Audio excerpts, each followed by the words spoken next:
చెప్పిందే చెప్తున్నాను చెప్పింది అర్థం ఏంటంటే ఒకసారి మిస్ అయినా రెండోసారి అర్థం అవుతుంది, మూడోసారి అంటే మూడోసారి అన్న అర్థం కావచ్చు, కొంతమంది నాలుగోసారి అర్థం కావచ్చు. ఆ ఉద్దేశంతో నేను రిపీట్ చేస్తున్నాను, అందుకే మనకు లేట్ అవుతుంది. అదే పర్లే నాకే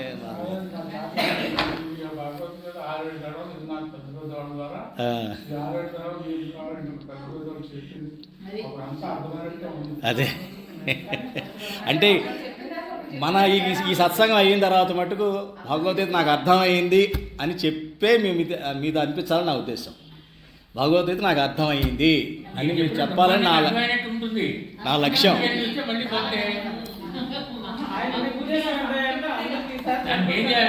మనం కృషి చేయాలి, కనీసం కూర్చొని ఒక శ్లోకం ఉన్నా. అందుకే నేను పెట్టిన పరీక్ష అదే, మనం పెట్టింది చిన్న మీరు కూర్చున్నారు కాబట్టి మీకు ఉత్సాహంగా పాల్గొన్నారు. ఆ రోజు చాలా బాగా జరిగింది. మరి చెప్పారో తెలియదు కానీ నాకు మీరు చెప్పండి, చదవండి అమ్మా శ్లోకం. మళ్ళీ పెడతాం ఎగ్జామ్, మళ్ళీ పెడతాం. ఏమండి ఆవిడ ప్రార్థన అమ్మ, ప్రార్థన శ్లోకం చదవండి.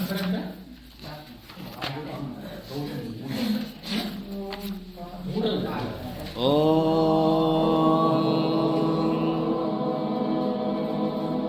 పార్థాయ ప్రతిబోధితా భగవతా నారాయణేన స్వయం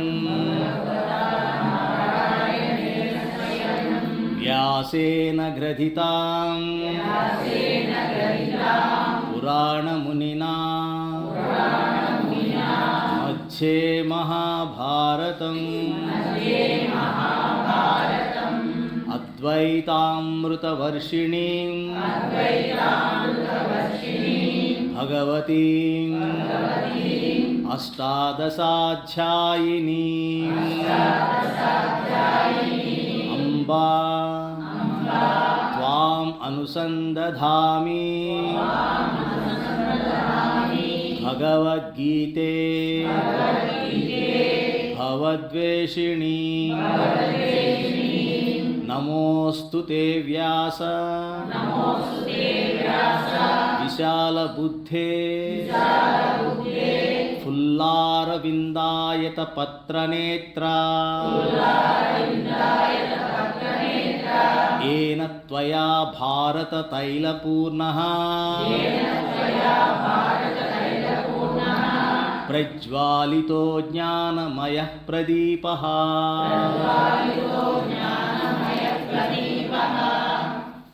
జై శ్రీకృష్ణ, జై స్వామినారాయణ. చెప్పండి అమ్మా మీ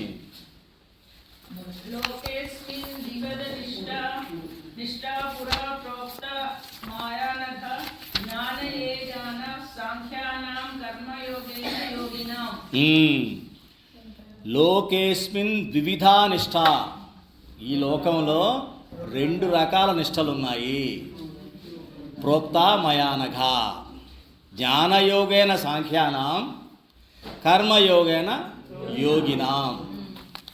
జ్ఞానయోగంతో ఒకటి ఉంది నిష్ఠ, కర్మయోగం అనే నిష్ఠ ఇంకోటి ఉంది. ఈ జ్ఞానయోగులు వాళ్ళు అనుసరించేటువంటి విధానం ఏమిటి అంటే సాంఖ్య జ్ఞానము. సాంఖ్య జ్ఞానం అంటే వాళ్ళు ఎప్పుడు ఆత్మ అనాత్మ అని చెక్ చేసుకుంటూ అదే జ్ఞానంతో ఆత్మజ్ఞానంతోనే జ్ఞానిలా ఉంటారు. అది జ్ఞానయోగము. రెండో వాళ్ళు ఎలా ఉంటారు? కర్మయోగేన యోగినాం. కర్మయోగం అని ఇంకోటి ఉంది. ఆ కర్మయోగులు కర్మ చేస్తూ ఆ స్థాయిని చేరుకుంటారు. అంటే రెండు ఉన్నాయి అని చెప్తున్నాడు. అర్జునుడు ఏం ప్రశ్నించాడు? నువ్వేం కాసేపు జ్ఞానం అంటావు, కాసేపు ఏమో కర్మ అంటావు, చివరిలో శతప్రజ్ఞుడు లక్షణాలు చెప్పావు. శతప్రజ్ఞుడి లక్షణాలు అన్నీ బ్యాలెన్స్డ్గా ఉన్నాయి, కర్మ చేస్తున్నట్టు అనిపించట్లేదు నాకు కరెక్ట్గా నా శ్రేయస్సు ఆలోచించి, నిశ్చయాత్మక బుద్ధి వచ్చిందన్నమాట. అప్పుడు నా శ్రేయస్సు ఆలోచించి నాకు ఏది శ్రేయస్సు అది చెప్పు అని చెప్పాడు. నిశ్చయంగా చెప్పు అంటే మొదలుపెట్టాడనమాట. నువ్వు అనుకున్నది కరెక్టేనైనా, కన్ఫ్యూజన్ వద్దు, అదా ఇదా అనొద్దు, రెండు ఉన్నాయి, రెండు రకాల మనుషులు ఉన్నారు. కొంతమంది జ్ఞానయోగాన్ని అనుసరిస్తారు, కొంతమంది కర్మయోగాన్ని అనుసరిస్తారు. అవేమిటో విపులంగా ఒకటి మనకి చెప్పుకుంటూ వెళ్ళాడు. ఏం చెప్పాడు ఫస్ట్, ఆ తర్వాత కర్మయోగం చెప్తున్నాడు అనమాట. ఎందుకంటే జ్ఞానయోగం అయిపోయింది, సాంఖ్య జ్ఞానం చెప్పేశాడు కదా. ఏమని లాస్ట్ అధ్యాయంలో ఏం చెప్పాడు? ఆత్మ అనాత్మ. అనాత్మ అంటే ఇంద్రియాలు, పంచప్రాణాలు, అలాగే తన్మాత్రలు, అలాగే అవన్నీ కలుపుకొని 24 ఎలిమెంట్స్ అన్నమాట. 24 తత్వాలు. ఆ 24 తత్వాలు జడం, ప్రకృతి అన్నీ కలిపి. జడం అంటే ఏంటి? చైతన్యం ఉండదు అందులో, చైతన్యం ఉండదు. ఉదాహరణకి ఈ చైతన్యం లేని జడ పదార్థాలు ఏముంటుంది? 6 వికారాలు ఉంటాయి. చెప్పారు కదా, 6 వికారాలు ఉంటాయి. ఉదాహరణకి చైతన్యం, మనలో చైతన్యం ఉంది కదా, మరి మనలో వికారం ఉందా? చైతన్యానికి లేదు. దేనికి ఉంది?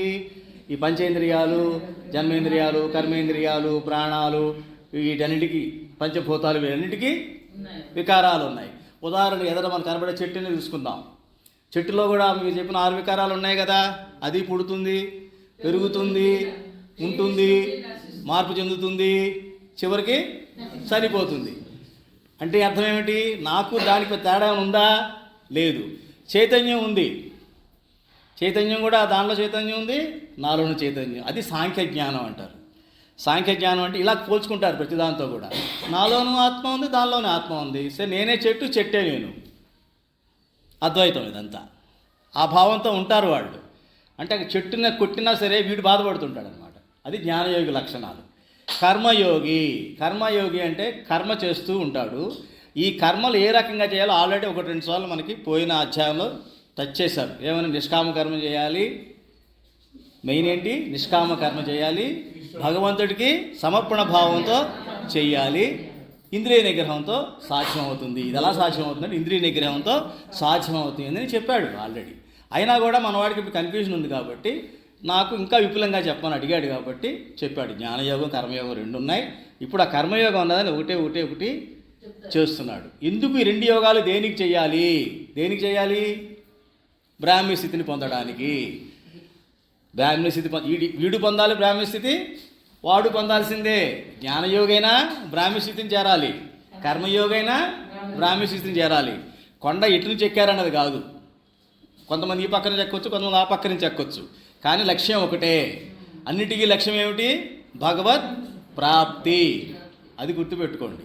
కొంతమంది వెంటనే వచ్చేస్తుంది ఇలాంటి మహానుభావులకి, కొంతమందికి కొన్ని జన్మలు ఎత్తితే కానీ రాదు. క్లియర్ అయిందా మీకు డౌటు? నెక్స్ట్ ఇప్పుడు ఏంటమ్మా నెక్స్ట్ వాళ్ళ నైష్కర్మ అంటే నిష్కామ కర్మని అలా సాంస్క్రిట్లో అట్లా వాడతారు. నెక్స్ట్ ఇప్పుడు ఏ శ్లోకమా? మనం విద్యాచారం అయిపోయింది కదా, పురుషుడు శ్రేష్ఠుడు అయిపోయింది. 10 సార్ చెప్పండి. 10 ఇక్కడ మొదలు పెట్టండి 10.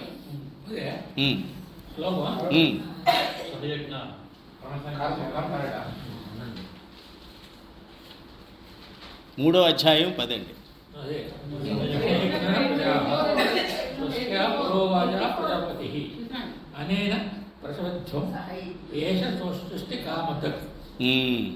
సహ యజ్ఞాః ప్రజాః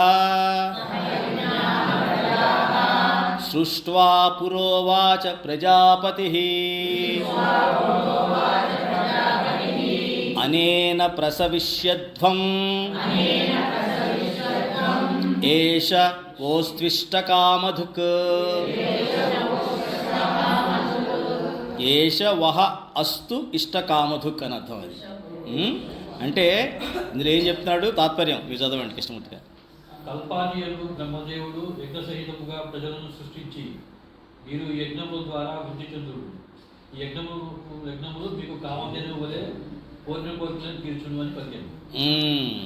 అది ఇప్పుడు ఏం చెప్తున్నారు?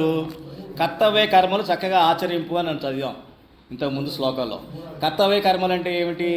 మన కర్తవ్యాన్ని ఎవరు నిర్దేశించారు? దేని చూసినా ఇది నా కర్తవ్యం అనుకోవాలి.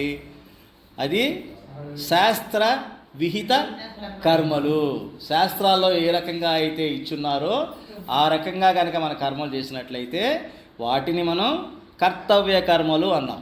ఈ కర్తవ్య కర్మలు శాస్త్రవిహితంగా చేస్తూ ఉన్నప్పుడు మనకి ఏదైతే కోరికలు ఉంటాయో వాటిని తీర్చుకోవడానికి ఈ యజ్ఞాలు అన్నది క్రియేట్ చేశాడు బ్రహ్మదేవుడు.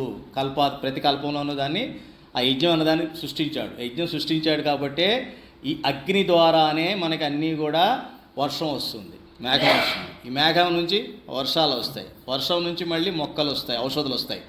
ఔషధులను ఎందుకన్నారంటే ప్రతి మొక్క ఒక ఔషధే. సరిగ్గా చూసినట్లయితే న్యాచురోపతిలో అట్లా చూస్తే ప్రతి మొక్కలో కూడా ఒక ఔషధ గుణం ఉంటుంది. ప్రతి దాంట్లో ఒక విటమిన్ కావచ్చు, ఏదన్నా కావచ్చు, ఔషధం ఉంటుంది. అది దేనికి ఉపయోగపడుతుంది? మన యొక్క శరీర యొక్క బలానికి ఉపయోగపడుతుంది.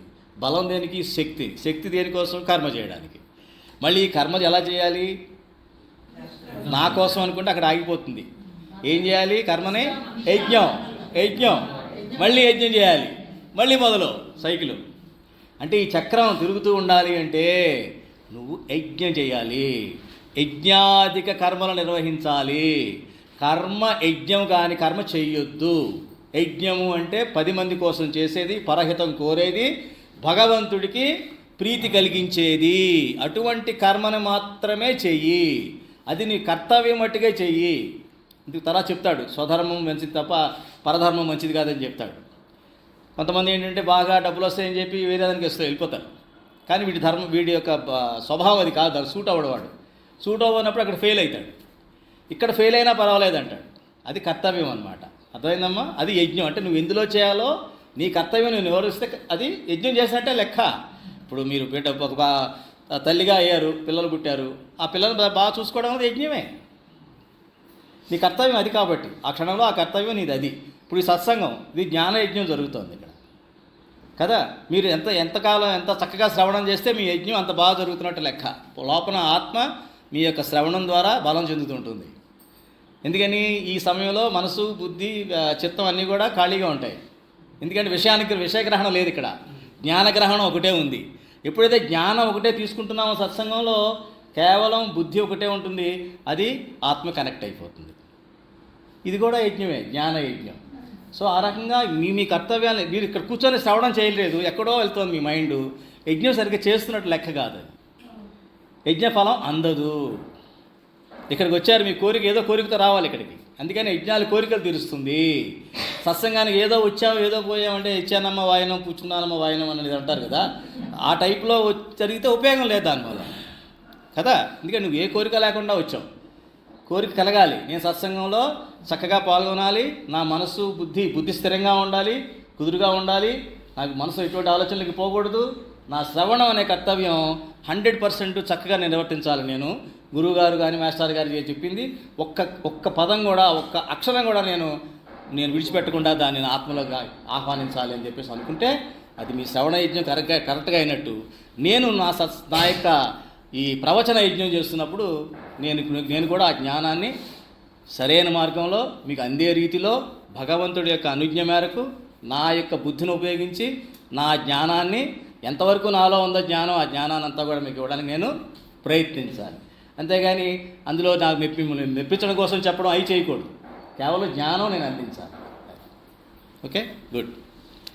అది చెప్తున్నాడు అనమాట. అంటే ఏంటన్నమాట గుర్తుపెట్టుకోవాల్సింది, మీరు యజ్ఞ సహితముగా ప్రజలను సృష్టించాడు భగవంతుడు.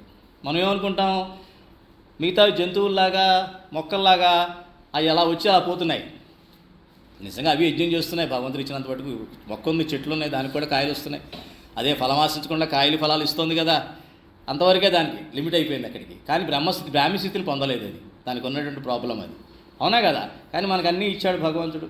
అంటే ఏంటనమాట, మనిషికి యజ్ఞంతో పాటు మనల్ని ఎక్కడ పంపించాడు. ఒక్కడమే రాలా, యజ్ఞం కూడా వచ్చింది మనతో పాటు. అందుకని ప్రతి క్షణం కూడా ఒక యజ్ఞం కింద మనం చేయాలి కర్మని. నెక్స్ట్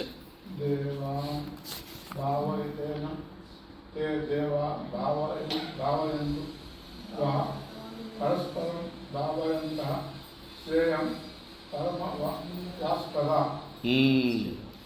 దేవాన్ భానయతానేన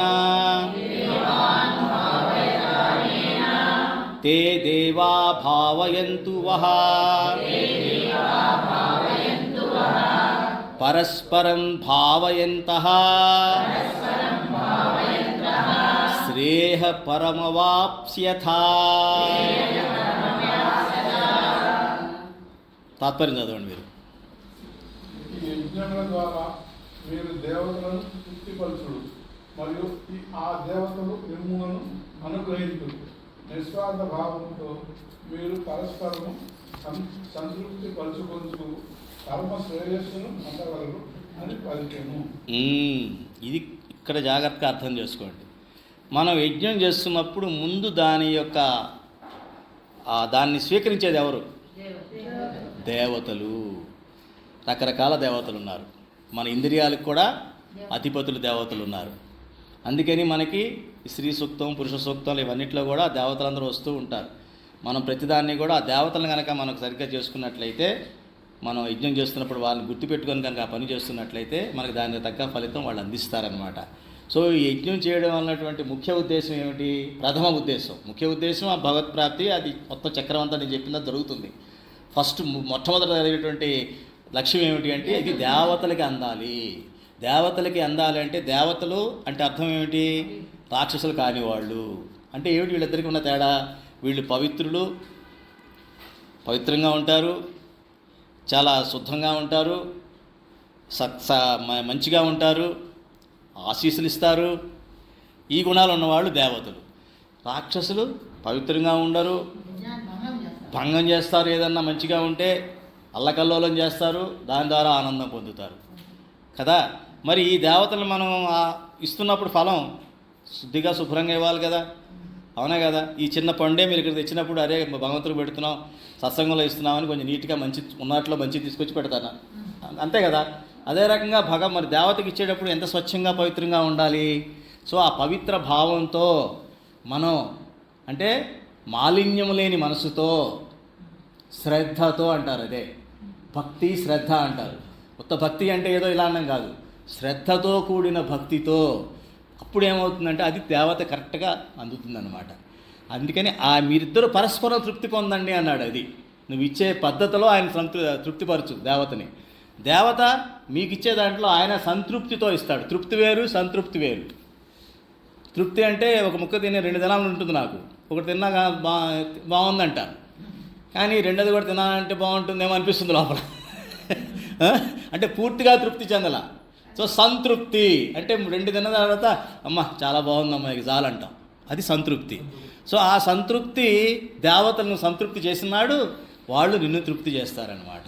సో ఈ దేవతలు అన్నవాళ్ళు మధ్యలో ఉన్నారు. అయితే దీన్ని మీరు గమనించాల్సింది, అది దేవతల పైన పరమాత్మ ఉంటాడు. మనం అందుకని దేవతలను వదిలేయాలా? కాదు. దేవతలు ఎటువంటి వాళ్ళు అంటే హెడ్ ఆఫ్ డిపార్ట్మెంట్ లాంటి వాళ్ళు అనమాట. సపోజ్ టీచర్ స్కూల్ ఉన్నారు కదా, అలాగే మేము కాలేజీలో ఎవరు ఉన్నారనుకోండి, ఆ పక్కన అదే టీచరు, ఆ పైన మధ్యలో ఎవరో చిన్న ఇంకో హెడ్ మాస్టర్ ఉంటారమ్మా, మధ్యలో పెద్ద ఎవరో ఉంటారు, ఒక ఆయన ఉంటారు, ప్రిన్సిపాల్ ఉంటారు. ప్రిన్సిపాల్ కింద ఒక ఆయన ఉంటాడు, ఒక ఆయన అసిస్టెంట్ హెడ్ మాస్టర్ ఎవరో ఉంటారనుకోండి, ఆ పైన ప్రెసిడెంట్ ఎవరో ఉంటాడు. వీళ్ళందరినీ పైన స్కూల్ పెట్టాను ఒక ఆయన ఉంటాడు, గవర్నమెంట్ కావచ్చు, సెక్రటరీ కావచ్చు. అయితే ఈ మధ్యలో ఉన్న వాళ్ళందరూ దేవతలు అనమాట. నాకు ఆయన తెలిసిలే సెక్రటరీ గారు, ఎడ్యుకేషన్ సెక్రటరీ అని చెప్పి వీళ్ళతో వేళకోళం ఆడితే ఏమవుతుంది? వీడు చేయాల్సినట్టు వీడి ద్వారా వెళ్ళాల్సింది పెట్టిన ప్రతి అప్లికేషన్ కూడా వీడు పుల్లేస్తాడు, అవునా? అడ్డు పుల్లేస్తాడు. అందుకని శ్రీకృష్ణ పరమాత్మని ఎంత శిష్యుడైనా ఈ మధ్యలో నాకు మా అన్నం అరగాలంటే జఠరాకిని వాతాపి జీర్ణం అనుకోవాలి, వాతాపి దేవతని. అలాగే మిత్ర వరుణులు ఉంటారు కదా, మనకి ఏమాత్రం శ్వాస ప్రాబ్లమ్స్ ఉన్నా మిత్రుడిని, ఈ వరుణ్ణి, వీళ్ళందరినీ కూడా జాగ్రత్తగా చూసుకోవాలి. ఈ ఆయాసం వాయుదేవుడిని బాగా చూసుకోవాలి. వీళ్ళందరూ ఇంద్రియ దేవతలు, వీళ్ళంతా అధిపతులు. సో వాళ్ళందరికీ కృతజ్ఞతాభావంతోనే నేను స్వీకరించాలి, దేన్ని స్వీకరించినా కూడా. అప్పుడు వాళ్ళు తృప్తి చెందుతారు. త్రూ ప్రాపర్ ఛానల్ వస్తున్నాడు వీడు అనుకుంటాడు అనమాట. లేదు అంటే కొన్ని ఛాన్సెస్ కొన్ని ఉంటాయి. నువ్వు పరమభక్తులు అనుకోండి, అప్పుడు వీళ్ళందరూ భయపడతారు, వీళ్ళు రారు. అమ్మో ఆయన తెలుసురా, ఈయన దగ్గర ఏ తప్పు లేదు, ఈయన ముట్టుకుంటే మనం పోతామని ఫీలింగ్ వాడికి వస్తే అప్పుడు వాళ్ళు మనం అడ్డుకోడు. అప్పటి వరకు మనకి అడ్డుపుల్లా వేస్తారు. కాబట్టి మనం చేసే ప్రతి పనిలో ఆ కన్సర్న్డ్ దేవతని మనం ముందు దండం పెట్టుకోవాలి, ముందు ఆయనకి కృతజ్ఞత చెప్పుకోవాలి, ఆయనకి ఏం కావాలో అవి ఇవ్వాలి. అది యజ్ఞము అంటే. అదే చెప్తున్నాడు, మీరు మ్యూచువల్ ఇద్దరు కూడా ఒకళ్ళొకళ్ళు తృప్తిపరుచుకుంటే పరమ శ్రేయస్సుని పొందుతారు. పరమాన దేనికి చెందుతుందని చెప్పానమ్మా?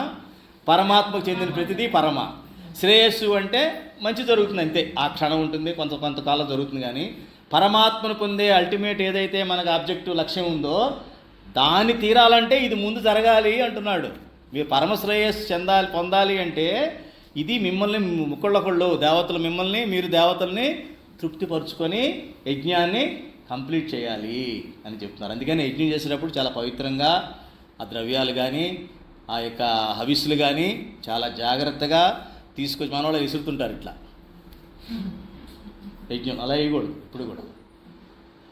చెత్త వేసినట్టుగా గార్బేజ్ బిన్లో పడేసినట్టుగా ఇట్లా. ఎస్ ఎస్ ఎస్ ఎస్ అదే యజ్ఞం. అది కూడా హోమం అంటారు యజ్ఞం. ఇట్లా ఇలా పెట్టుకో. ఈ 3 ఏళ్లతో నెయ్యాలి. మొన్న మా స్వామినారాయణ మందిరం మహాయజ్ఞం జరిగింది కదమ్మా, మన ఆదివారం 7th మీరు మరుసటి రోజు వచ్చారు. 7th మేము వెళ్ళాం కదా యజ్ఞం. పొద్దున్న 5:30 స్టార్ట్ అయింది, 10 దాకా జరిగింది. అంతే, ఇలాగే వేయాలి. ఆ ధాన్యాలు కానీ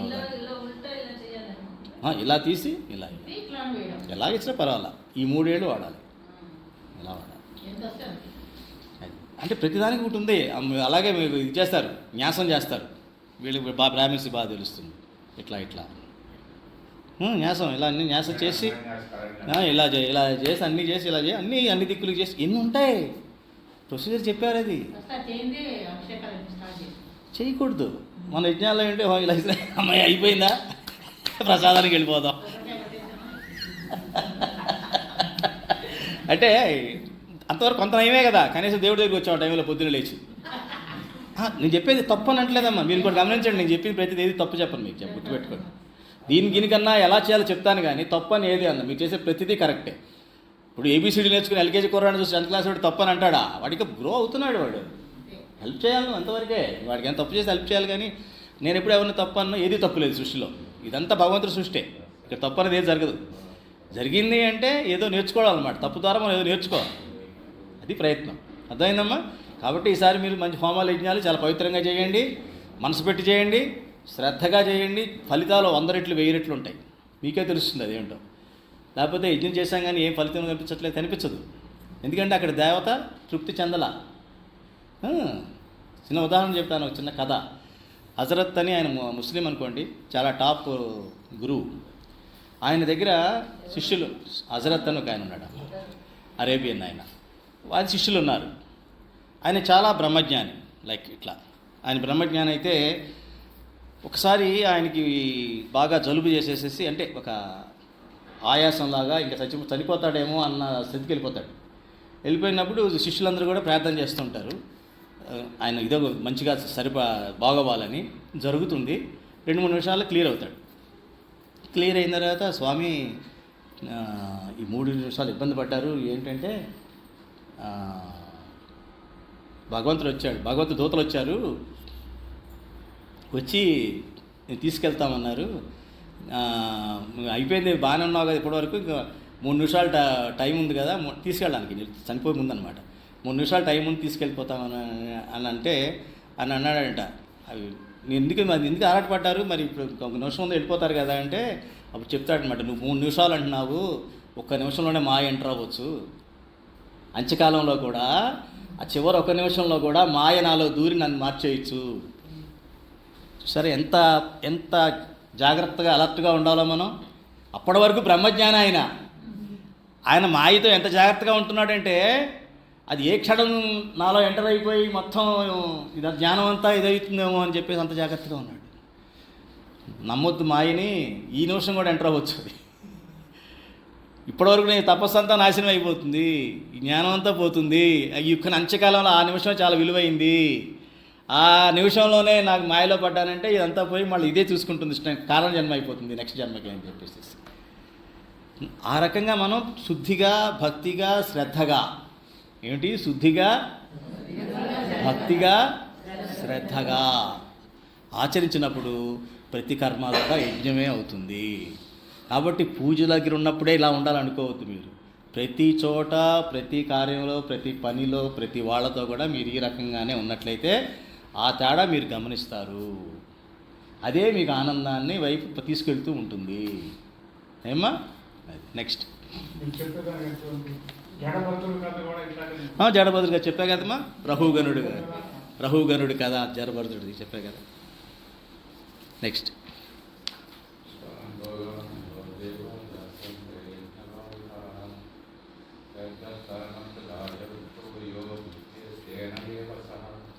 ఇష్టాన్ భోగాన్ హి వో దేవా దాస్యంతే యజ్ఞభావితాః తైదత్తాన ప్రదాయైభ్యో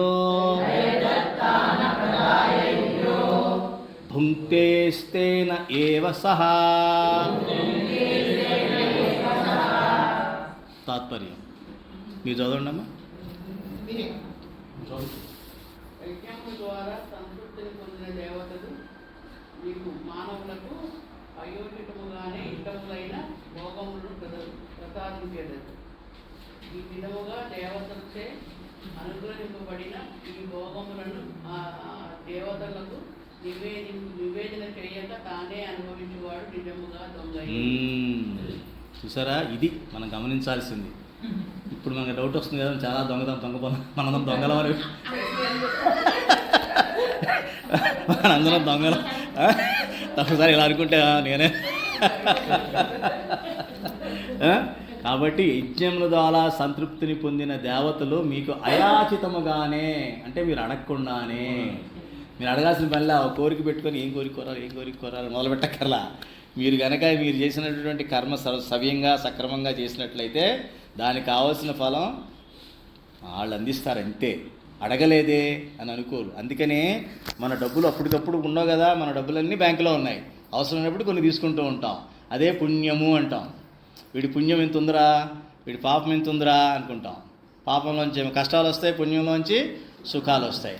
సో ఇలాగ ప్రతి కర్మ మనం ఈ రకంగా చేస్తుంటే, దేవతను తృప్తిపరిచేలా చేస్తుంటే మన పుణ్యం యొక్క అకౌంటు పెరుగుతూ ఉంటుంది. అంటే పుణ్యం అకౌంట్ పెరుగుతున్న కొద్దీ మన సత్కర్మలు పెరుగుతూ ఉంటాయి. ఎప్పుడైతే పుణ్యం పెరుగుతూ ఉంటుందో భగవంతుడిని అర్థం చేసుకునేటువంటి జ్ఞానం మనలో వస్తుంది, బుద్ధి వస్తుంది. ఆ బుద్ధికి భగవంతుడిని అర్థం చేసుకునేటువంటి తెలివి వస్తుంది. తెలివి అనొచ్చు, జ్ఞానం వల్ల కానీ తెలివి వస్తుంది. మీరు అన్నట్టు ఆ శక్తి కూడా వస్తుంది. సత్సంగంలో గంటసేపు అలా ఓపిక కూర్చోవాలంటే శక్తే కదా.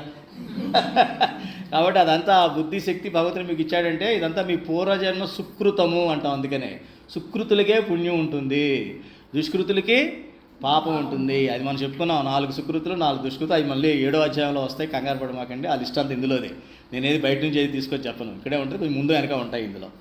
అవన్నీ మనకి అర్థం అందజేస్తాయి. అది చెప్తున్నాడు అనమాట. యజ్ఞముల ద్వారా సంతృప్తి పొందిన దేవతలు మీకు అయాచితముగానే ఇష్టములైన భోగమును ప్రసాదించెదరు. ఈ విధముగా దేవతలచే అనుగ్రహింపబడిన ఈ భోగములను ఆ దేవతలకు నివేదన చేయక తానే అనుభవించేవాడు నిజంగా దొంగయే. సరే అంటే ఏంటనమాట, వారిచ్చిన భోగాలు ముందు వారికి మనం ఇవ్వాలి. ఉదాహరణకి ఈ పళ్ళు మీకు వాళ్ళకి భగవంతుడు ఇచ్చాడు, అందులో ఒక పండు తీసుకొని దేవుడికి పెట్టాలి. ఈరోజు ఇంట్లో మనం పరమాణం వండుకున్నాం, ఏదో పిల్లలు అడిగారనో పండగనో లేకపోతే ఏదో కొనుక్కున్నాం. ఖచ్చితంగా ఒక చిన్న గిన్నెలో తీసుకొని ఒక స్పూన్ పెట్టి అలా పెట్టేసి వీళ్ళ నోట్లో పెట్టాడే కాదు. చక్కగా మనం ఎవరైతే మన ఇంటికి అతిథి వస్తే ఏ రకంగా అయితే పెడతామో ఆ రకంగా ఒక మంచి స్పూన్ శుభ్రంగా కడిగి నీట్గా అందులో పెట్టి, అది మళ్ళీ వేడివేడిగా పెట్టకుండా, అంటే మా వాళ్ళకి వేడిది ఇష్టం కాబట్టి ముందు ఇంకా బాగా వేడి దేవుడికి పెట్టేద్దాం, ఆయనకి 4 కాలదా ఇట్లా అనుకోవాలన్నమాట. ఆయనకి నేను అతిథిలా చూడగలగాలి, భగవంతుడిని ఒక బిడ్డలా చూడగలగాలి. అట్లా పెట్టి దాన్ని ఆనందంగా ఇచ్చి అప్పుడు మనం స్వీకరించాలి. ప్రతిదీ కూడా అది భగవంతునికి ప్రసాదం ఇచ్చిన తర్వాత తిన్నదే ప్రసాదం అవుతుంది, లేకపోతే అదేమవుతుంది, విషాదం అవుతుంది, విషం అవుతుంది అనమాట. అదే చెప్తున్నారు వీళ్ళు. అదే దొంగ అంటే అర్థం ఏంటంటే భగవంతుడికి పెట్టకుండా, దేవతలకు ఇవ్వకుండా, నివేదించకుండా మనం ఏది తీసుకున్నా సరే అది దొంగ. విషంతో సమానం, మనం దొంగతో సమానం.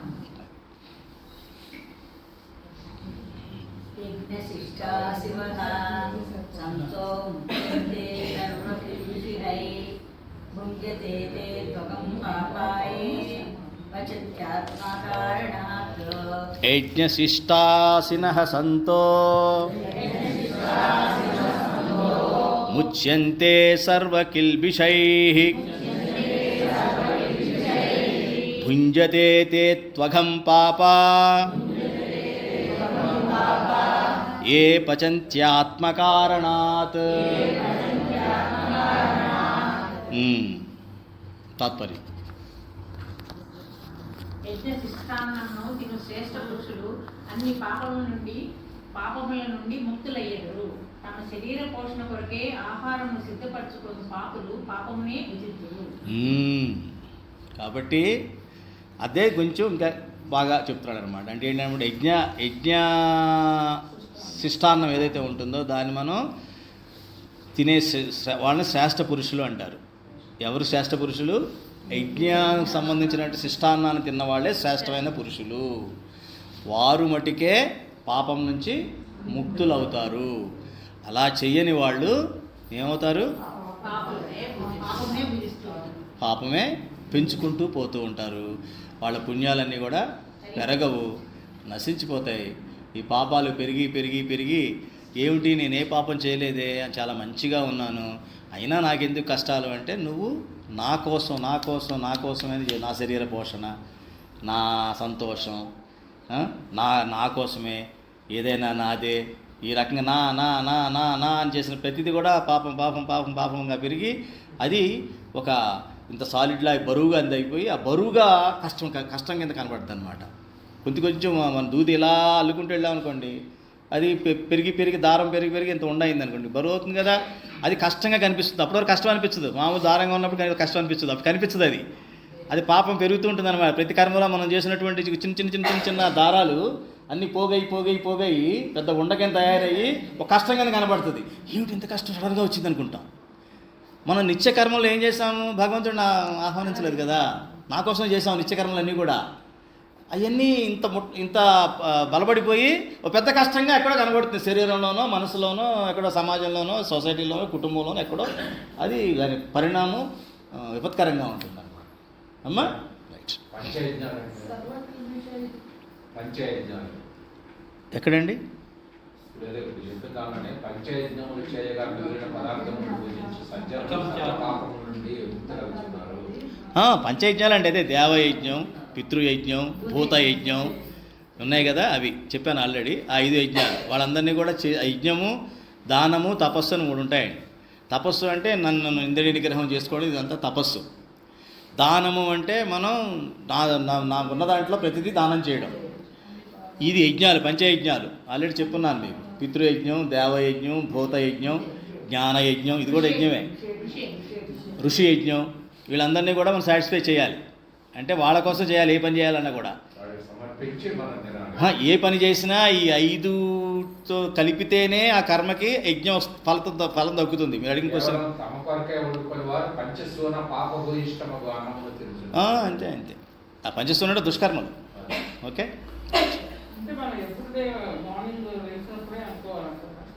లేవంగానే భగవంతుడు మిమ్మల్ని లేపుతున్నాడమ్మా.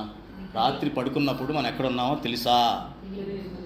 పూర్తి నిద్రలో ఉన్నప్పుడు తెలియదు మరి ఎక్కడున్నాము.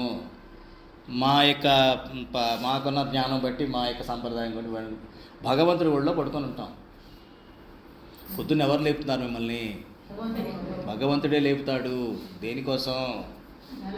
నాయనా కర్మయజ్ఞం మొదలుపెట్టు, బాకీలు ఉన్నాయి తీర్చేసుకో, నేను నీ వెనకాల ఉన్నాను, డోంట్ వరీ. ఇప్పుడు నువ్వు గుర్తుపెట్టుకుంటే ఇక లేవంగానే ఎవరి మొహం చూడమంటారు? దేవుడి మొహం చూడాలి. దేవుడిని నిద్ర పెట్టుకోండి, లేదు మనసులో పెట్టుకోండి. కనపడంగానే మీ ఇష్టదైవాన్ని అలా తలుచుకొని ఆయన లేపుతున్నట్టుగా భావించాలి. ఇంత అనుకుంటే కానీ రాదమ్మా ఇవన్నీ నేను సాధనలో చేస్తున్నాను కాబట్టి మీకు చెప్పగలుగుతున్నా.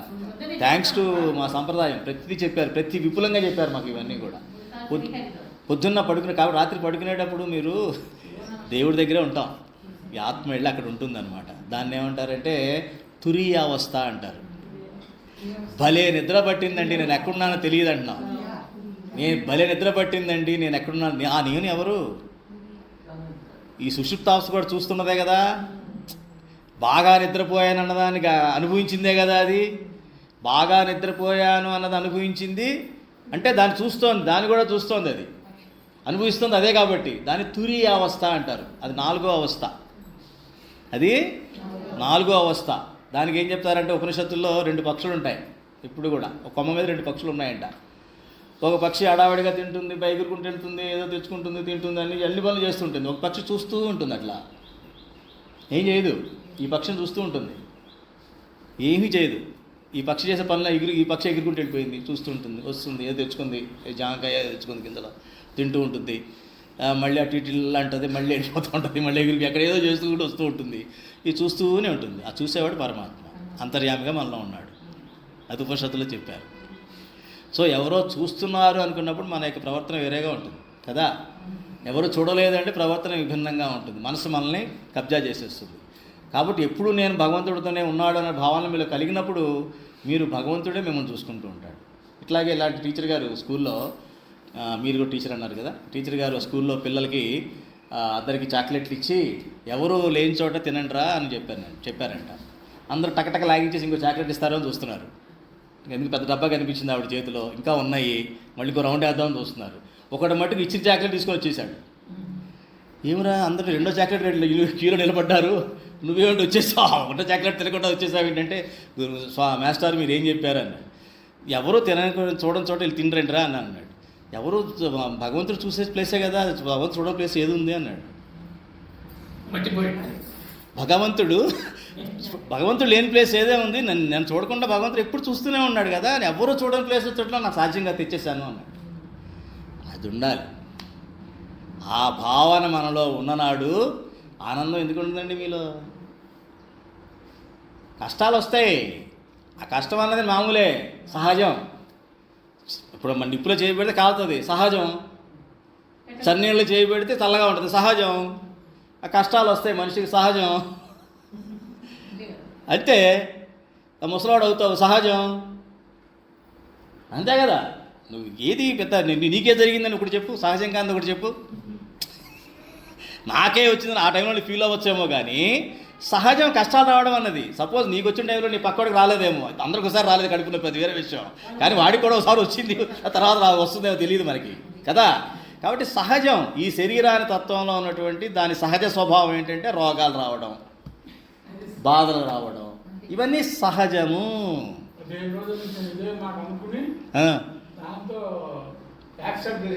తగ్గిపోద్దండి, యాక్సెప్ట్ చేయండి, తగ్గిపోతాయి.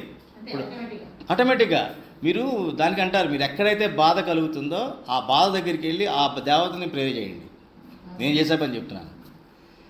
శరీరంలో ఎక్కడైతే మీకు బాధ కలుగుతుంది, పెయిన్ కానీ ఏదైనా ఉంటే ఆ ఇంద్రియాధిపతి ఎవరైతే ఉన్నారో ఆ భగవంతుడికి ఆయన స్తోత్రం ఉంటే స్తోత్రం, లేకపోతే ఏమీ లేకపోతే భగవంతుడికి ఆ ఇంద్రియాధిపతికి నా యొక్క ఇది అని చెప్పేసి మనస్ఫూర్తిగా ప్రార్థన చేయండి, తగ్గిపోతుంది. అది నా అనుభవపూర్వకంగా నేను చెప్తున్నాను మీకు. కరెక్ట్ అండి, మీరు చేసిన పని కరెక్ట్.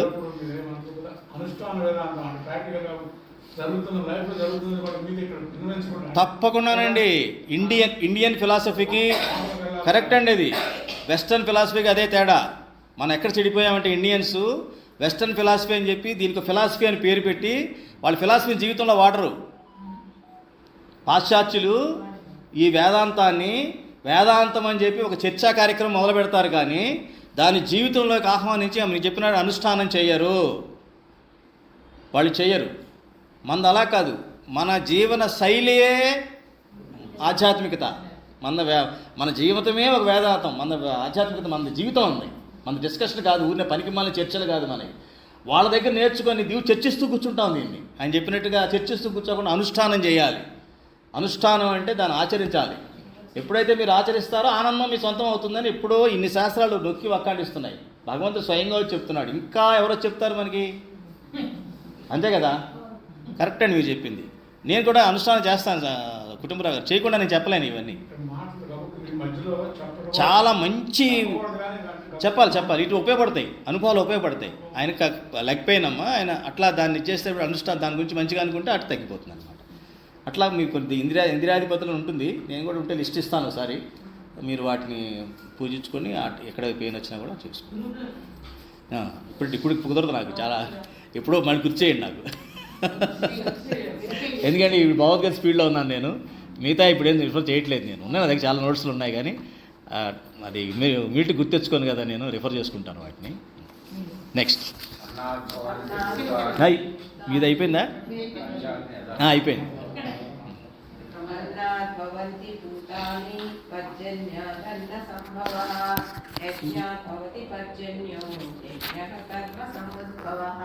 తర్వాత కూడా చదివాను.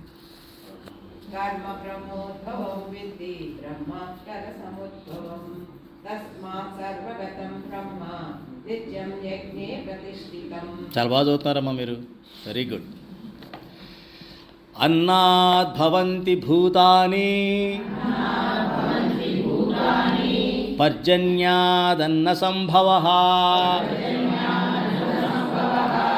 యజ్ఞాద్భవతి పర్జన్యో యజ్ఞః కర్మ సముద్భవః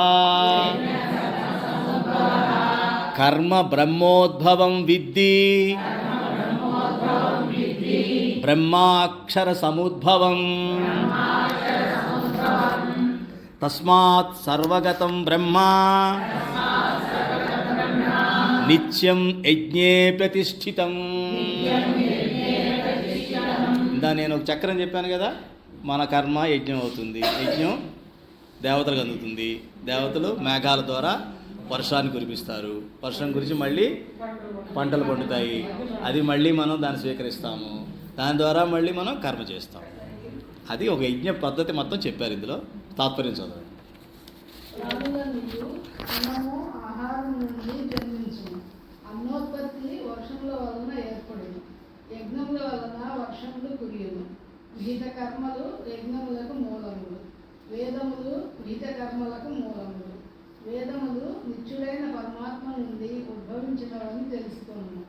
అందువలన సర్వవ్యాపియు అవ్యయుడును అయిన పరమాత్మ సర్వదా యజ్ఞముల యందే ప్రతిష్ఠితుడై ఉన్నాడు.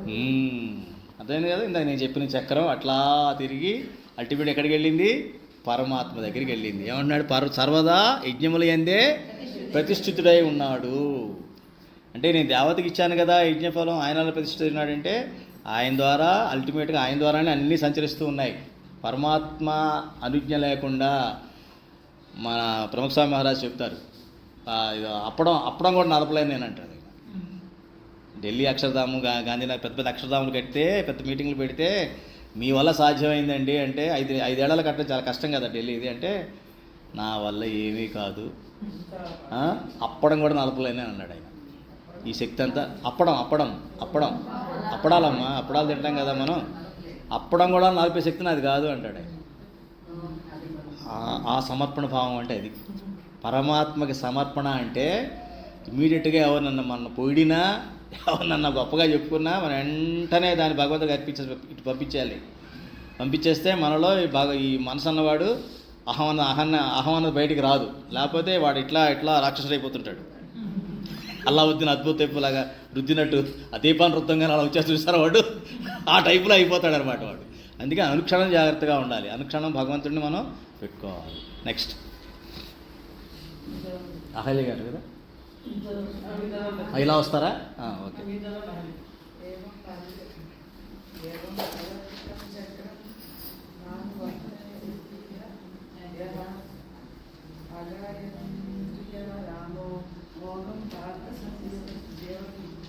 ఏవం ప్రవర్తితం చక్రం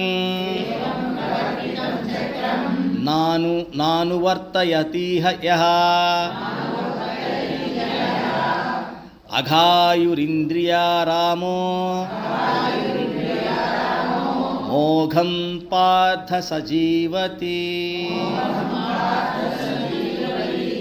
ఏవం ప్రవర్తితం చక్రం, ఈ రకంగా ప్రవర్తిస్తున్నటువంటి చక్రం ప్రకారంగా, ఈ యజ్ఞ చక్రం సృష్టి చక్రం ప్రకారంగా నా అనువర్తీయత, ఎవరైతే దీనికి అనుకూలంగా ఉండరో, ప్రవర్తించరో వాళ్ళకి పాపాత్ముడు ఇంద్రియ సుఖలోలుడైపోయి వ్యర్థముగా బతుకుతున్నాడు.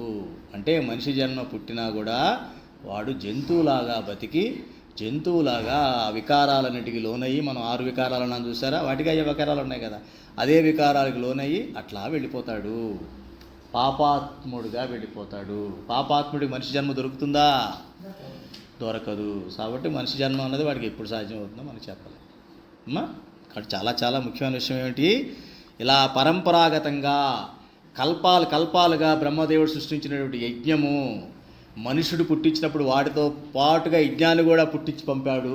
ఒక్క మనిషినే కాళ్ళు చేతులతో పంపలేదు అని గ్రహించి, నేను యజ్ఞంతో సహా వచ్చాను, నేను యజ్ఞం చేయడానికే భూమి మీదకి వచ్చానని భావించి ఈ చక్రాన్ని అర్థం చేసుకొని యజ్ఞచక్రాన్ని దానికి అనుగుణంగా అంటే ఏంటి, యజ్ఞం చేయాలి, దేవతని సంతృప్తిపరచాలి.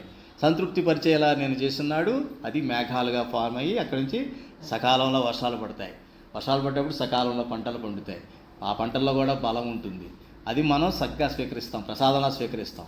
ఎప్పుడైతే ప్రసాదంలా స్వీకరిస్తామో ఆ శక్తిని ఇంద్రియ సంతోషాలకి వాడం, ఇంద్రియ సుఖ సంతోషాలకి వాడం. దాన్ని కూడా ఈ శక్తి భగవంతుడు ఇచ్చిన శక్తి కాబట్టి దీన్ని మళ్ళీ నేను యజ్ఞాలకు వాడాలి. అంటే నేను చేసే ప్రతి కర్మని ఒక యజ్ఞగా మళ్ళీ భగవంతుడికి అర్పించాలి, దానికోసం ఈ శక్తిని వాడాలి అని అనుకుంటాడు. ఇలా అనుకూలంగా ఎవరైతే ప్రవర్తిస్తూ ఉంటారో వాళ్ళు మట్టుకే పరమాత్మని చేరగలుగుతారు. చేరకుండా ఆ శక్తిని దుర్వినియోగం చేసేవాళ్ళు పాపాత్ములుగా మిగిలిపోతారు. తర్వాత ఓ అర్జున, ఇటు పరంపరాగతంగా కొనసాగుతున్న సృష్టి చక్రముకు అనుకూలముగా ప్రవర్తింపని వాడు, అనగా తన కర్తవ్యములను పాటింపక ఇంద్రియ సుఖలోలుడైన వాడు పాపి. అట్టి వారి యొక్క జీవితము వ్యర్థము. చూసారా దారుణంగా చెప్పేశాడు, అటువాని యొక్క జీవితము వ్యర్థము అన్నాడు. చాలా బాధ కలుగుతుంది ఆ మాట అంటే కదా. నువ్వు పనికి మాలాడు అంటే అంత కోపం వస్తుంది మనకి. ఎవడో మామూలు మనిషి అంటేనే, ఎవడో మామూలు వాడే పెద్ద పనికి మాలాడాడు, మన పనికి మాలాడు అంటాడు కదా. వాడంటేనే మనం బాధపడిపోతుంటే మరి భగవంతుడు అంతటి వాడు నీ జీవితమే వ్యర్థం అన్నాడంటే ఆషామాషిగా వేళాకోళంగా ఏదో పిచ్చాపాటిగా అనడగా ఎంతో దాని వెనకాల ఎంతో ఇంత చరిత్ర ఉండబట్టే అంటున్నాడు. కాబట్టి ఎవరికి వాళ్ళు ఊహించుకొని మనం భగవంతుని ఆశ్రయించి జీవితం వ్యర్థం కాకుండా ఉండాలంటే ఏం చేయాలి, మన కర్తవ్యాలని యజ్ఞంగా భావిస్తూ చెయ్యాలి. నెక్స్ట్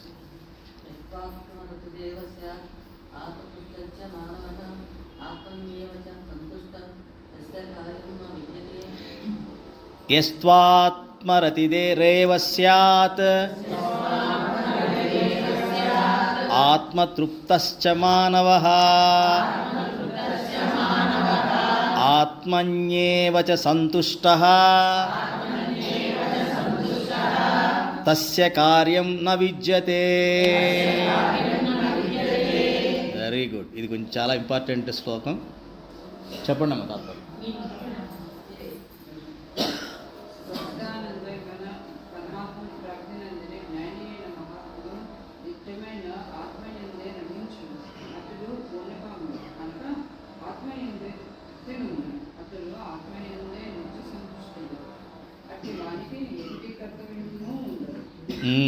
ఇప్పటి వరకు ఏం చెప్పాడు, కర్తవ్యం గురించి చెప్పాడు, అంటే కర్మయోగి గురించి చెప్పాడు. కర్మయోగి ఎలా అవుతాడు, కర్మలు చేస్తూ, అంతే కదా. మన అడిగిన డౌట్ అదే కదా, కర్మలు చేస్తూ యోగి ఎలా అవుతాడు, కర్మలు చేస్తూ భగవంతుని ఎలా చేరాలన్నది ఒక అనుమానం. దాన్ని చక్కగా ఇప్పటివరకు చెప్పాడు. కర్మను యజ్ఞంగా చేస్తూ ఏం జరుగుతుంది మొత్తం చక్రం చెప్పుకొచ్చేసాడు. అక్కడికి అది అయిపోయింది. ఇప్పుడు మళ్ళీ జ్ఞాని దగ్గరికి వచ్చాడు. జ్ఞాని దగ్గరికి వచ్చి ఏమంటున్నాడు, సచ్చిదానంద ఘన పరమాత్మ ప్రాప్తి పొందిన జ్ఞాని, సచ్చిత్ ఆనంద అని పరమాత్మ స్వరూపం కదా. అటువంటి పరమాత్మ ప్రాప్తి పొందిన జ్ఞాని అయిన మహాత్ముడు నిత్యమైన ఆత్మయందే రమించును. నిత్యమైన ఆత్మ ఏది నిత్యం? ఆత్మే నిత్యం. ఏది సత్యం? ఆత్మే సత్యం. పరమాత్మ ఆత్మ సత్యం. ఈ శరీరాలు ఇవన్నీ కూడా అనిత్యం, మిథ్య. సత్యంగా అనేది మిథ్య. అది అతడు పూర్ణకాముడు.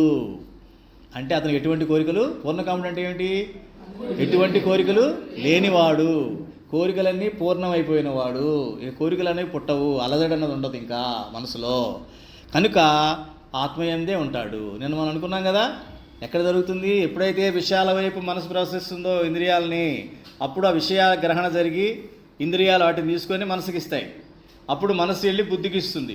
బుద్ధి ఏం చేస్తుంది, చిత్తంలో చూస్తుంది. చిత్తంలో దీని గురించి ఇన్ఫర్మేషన్ ఉందా లేదా చూస్తుంది. ఉంది దీని గురించి, వాడు చెడ్డాడు, వీడు మంచాడు, వీడి పొడుగు, వీడు లావు, వీడు నల్లం, వీడి సాయి తెలుపు, ఈ ఊరు ఆ ఊరు, ఆ పార్టీ ఈ పార్టీ, రకరకాలుగా చిత్తంలో డేటా ఉంటుంది.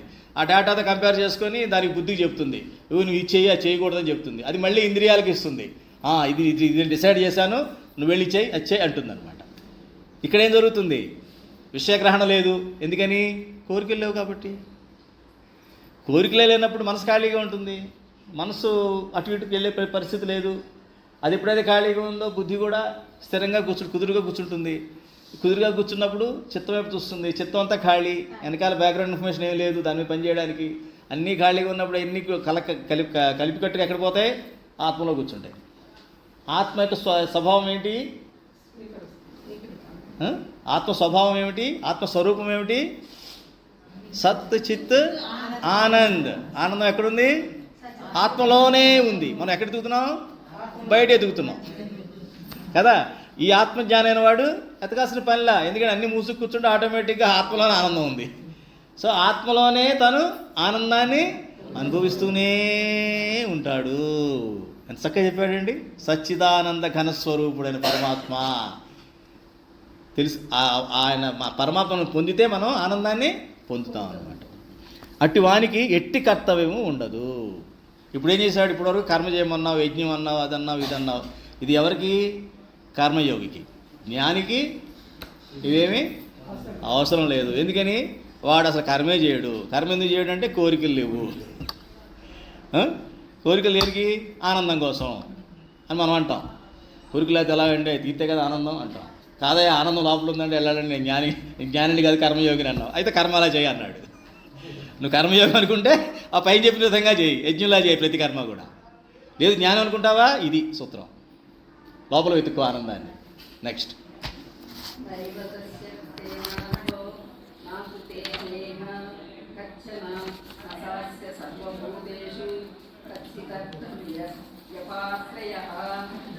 నైవ తస్య కృతేనార్థో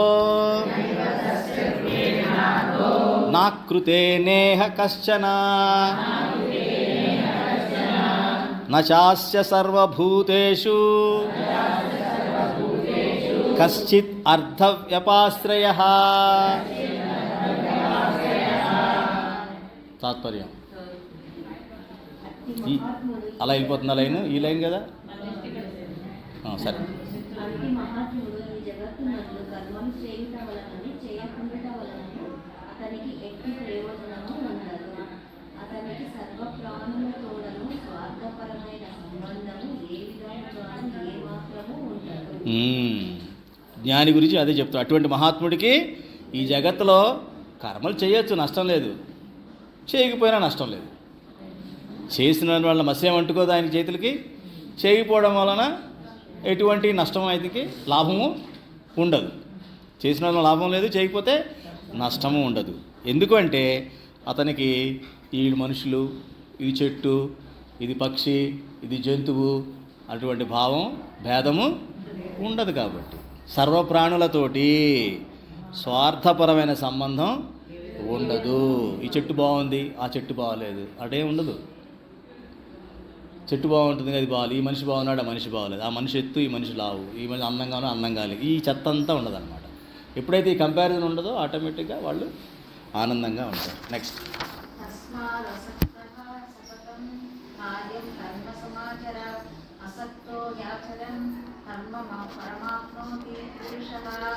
తస్మాదసక్తః సతతం కార్యం కర్మ సమాచర అసక్తో హ్యాచరన్ కర్మ పరమాప్నోతి పురుషః. అది ఇక్కడ ఏం చెప్తున్నాడు? మళ్ళీ కర్మయోగి దగ్గరికి వచ్చాడు. జ్ఞానయోగి గురించి ఏం చెప్పాడు? అతను పరమాత్మని పొందినవాడు ఎప్పుడూ ఆనందంగానే ఉంటాడు. కారణం ఏంటి అంటే అతనికి ఎటువంటి కోరికలు ఉండవు. అంటే నువ్వు కూడా ఏం చేయాలి? అతనికి ఎందుకు కోరికలు లేవు? ఆసక్తి లేదు కాబట్టి. దేని మీద ఆసక్తి లేదు కాబట్టి అక్కడ పట్టుకో నువ్వు అన్నాడు. నువ్వు కూడా ఆసక్తి రహితుడివై కర్మ చెయ్యి అంటే కర్తవ్యం చెయ్యి. కానీ ఆసక్తికరంగా ఇది నా కోసం, ఇది నాది, దీనివల్ల నాకు లాభం, ఇటువంటి ఆసక్తి, దాని మీద ఆసక్తి, లేకపోతే ఇది కనుక నేను సాధిస్తే నేను చాలా గొప్పవాడిని అవుతాను, ఈ ఫీలింగ్ ఆసక్తి అనమాట. ఏదో కోరిక ఆసక్తి వలన కోరిక వస్తుంది కదా, కోరిక వలన ఆసక్తి కలుగుతుంది.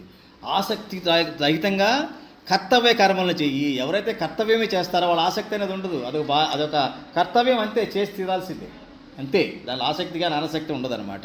ఆశ్చర్యం ఏలనన్నా తాత్పర్యం చదివారా? చదవండి. అందువలన నీవు నిరంతరము ఆసక్తి రహితుడవై కర్తవ్య కర్మలను చక్కగా ఆచరింపుము. ఏలనన కర్మలను సదా ఆచరించును. మనుషులకు పరమాత్మ ప్రాప్తి కలుగును. అది సరే. ఇందా జ్ఞాని అయితే పరమాత్మను పొందాడు కాబట్టి ఆనందంగా ఉన్నాడు అంటున్నావు. మరి ఆనందం నాకు కూడా కావాలి. కర్మ ఎలా చేయాలో చెప్పావు, యజ్ఞంలా చేయమన్నావు, బాగానే ఉంది. మరి ఆనందం నాకు ఎట్లా వస్తుందని చెప్పడానికి ఇక్కడ చెప్పాడనమాట. ఏం చెప్పాడు? ఆసక్తి రహితుడవై కర్తవ్య కర్మలు. కర్తవ్య కర్మలు అంటే శాస్త్ర విహిత కర్మలు. అవి చేస్తూ ఉంటే అప్పుడు మనుషుడికి పరమాత్మ ప్రాప్తి కలుగుతుంది అని చెప్తున్నాడు. అంటే నిష్కామ కర్మ చేయమంటున్నాడు అనమాట. కాబట్టి కర్మయోగం కూడా పరమాత్మ ప్రాప్తి వస్తున్నటువంటి అనుభవానికి వచ్చింది కదా ఇప్పుడు మనకి. కాబట్టి కర్మయోగం తక్కువేం కాదు.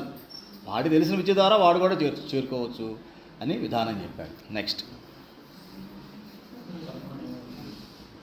అమ్మా మీరు.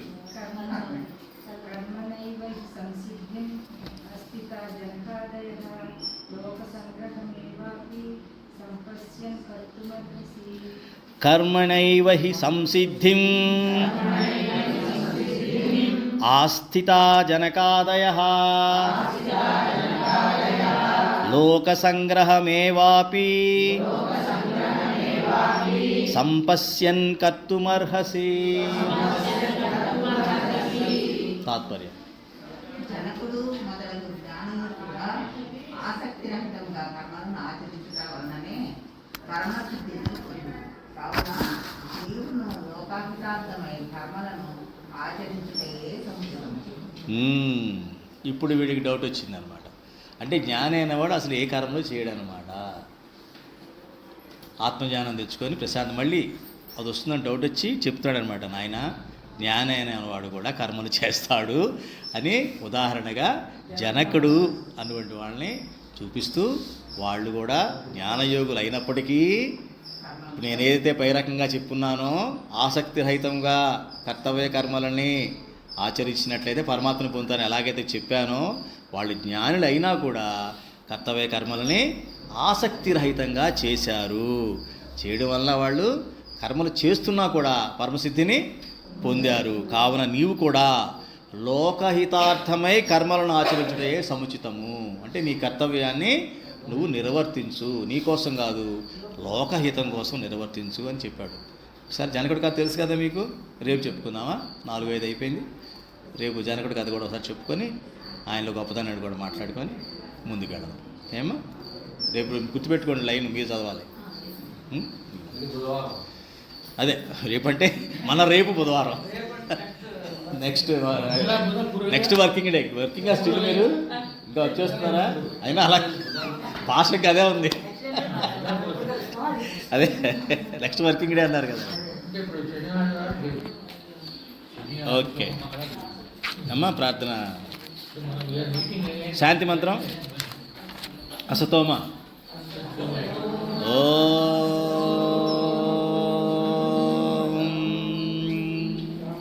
అసతోమా సద్గమయ తమసోమా జ్యోతిర్గమయ మృత్యోర్మా మృతంగమయ.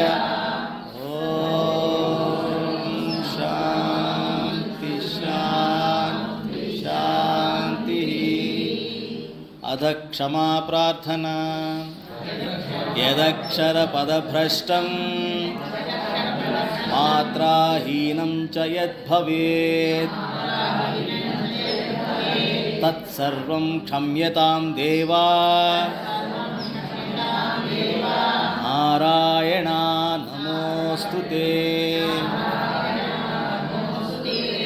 అథ భగవత్సమర్పణం